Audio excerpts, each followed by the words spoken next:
میں مریض دیکھ رہا تھا کہ کمرے میں ایک فیملی داخل ہوئی، 2 خواتین اور ایک مرد اور ایک بچی۔ میرے دائیں اور بائیں اسٹول رکھے ہیں، ایک مرد حضرات کے لیے، دوسرا خواتین مریضوں کے لیے۔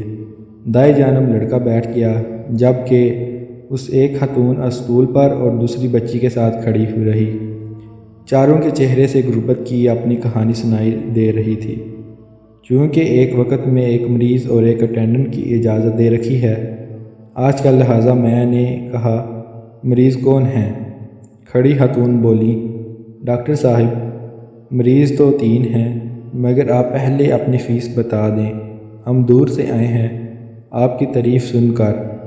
ان کی حالت دیکھتے ہوئے میں نے کہا، فیس جتنی بھی ہے آپ چھوڑو، اپنا مسئلہ بتاؤ۔ کہنے لگی، نہیں ڈاکٹر صاحب، ہم کچھ نہ کچھ ضرور دیں گے۔ میں نے کہا، اچھا، جو گنجائش بنے دے دینا، وہی تمہاری فیس ہے۔ چیک اپ کے بعد سامنے آیا، دونوں بہن بھائی اور بچی تینوں کو کورونا سسپیکٹڈ مریض ہیں۔ تینوں کو پرہیز بتا کر میں نے کلینک سے کچھ دوائیاں لکھ دیں اور بہن بھائی کو ایک کیپسول اور بچی کو سیرپ بازار کا بھی لکھ دیا اور کہا، جتنے دے سکتے ہو کاؤنٹر پر دے جانا، مگر یہ باہر کی دوا لازمی لینی ہے، ورنہ علاج کا کوئی فائدہ نہیں۔ تھوڑی دیر گزری کہ بچی کی ماں اندر آئی اور کہنے لگی، ڈاکٹر صاحب، یہ دونوں میرے چھوٹے بہن بھائی ہیں، ہم 6 بہنیں اور یہی ایک بھائی ہے۔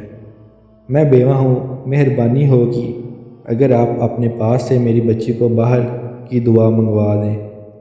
میں نے ڈسپینسر سے کہا کہ جاؤ میڈیکل اسٹور سے بچی کا شربت اور کیپسول کلینک کے کھاتے میں لے آؤ۔ خیر، میں نے ان سے ان کی فیس جو مجھے دینے لگے تھے لے کر ان کی دوا منگوا کر دی۔ وہ مجھے بڑی دعائیں دیتے ہوئے چلے گئے۔ آج ہفتے کی وجہ سے مریض معمول سے کچھ زیادہ تھے۔ مجھے آف کرتے کرتے تقریباً 2 بج گئے۔ آج کل کار بننے دی ہوئی ہے، اس لیے کلینک موٹر سائیکل پر جانا ہو رہا ہے۔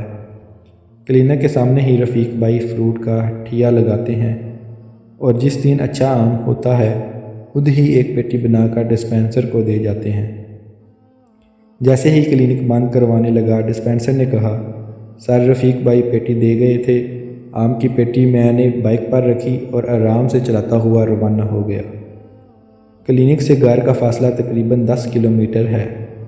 ابھی بائک گرو مندر ہی پہنچی تھی کہ انجن پیٹرول نہ ہونے کی وجہ سے ہچکولے لینے لگا اور اسلامیہ کالج کے سامنے آ کر بائک بند ہو گئی۔ میں نے موٹر سائیکل پر بیٹھے بیٹھے آگے پیچھے دیکھا۔ اسلامیہ کالج کے سامنے والا پیٹرول پمپ بند، رات کے 2:30 کا وقت۔ خیر، ابھی میں نے بائک کی ٹینکی سے آم کی پیٹی اتار کر سائیڈ پر رکھی ہی تھی کہ دیکھتا ہوں 3 موٹر سائیکلوں پر سوار کچھ نوجوان، جن کے ہاتھ میں پیپسی کی خالی بوتل بھی تھی، میرے قریب آ کر رکے اور کہنے لگے، کیا ہوا سر، پیٹرول ختم؟ میں نے کہا، جی بیٹا۔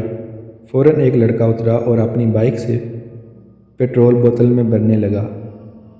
قریباً 100-150 ملی لیٹر بھرنے کے بعد دوسری موٹر سائیکل سے بھی اس نے اتنا ہی پیٹرول نکالا۔ تیسری بائک والے نوجوان نے مجھ سے پوچھا، انکل کافی ہے؟ میں نے کہا، جی بیٹا، تھینکس۔ تو وہ کہنے لگا، رکیں، اور اس نے بھی اپنی بائک سے پیٹرول نکال کر بوتل میں بھرا اور پھر میری بائک کی ٹینکی میں بھر دیا۔ تقریباً آدھا لیٹر پیٹرول میری بائک کی ٹینکی میں جا چکا تھا، جو مجھے گھر پہنچانے کے لیے کافی تھا، اور میں آم کی پیٹی اٹھاتے ہوئے سوچ رہا تھا، بے شک اللہ خود کو دیا ادھار فوراً چکاتا ہے۔ میں نے ان مجبور مریضوں کی صرف اللہ کی رضا کے لیے مدد کی۔ اللہ نے آدھی رات کو جب پورے شہر کے پیٹرول پمپس بند تھے، غیب سے اپنے کچھ محسوس بندے بھیج کر میرا حساب برابر کر دیا۔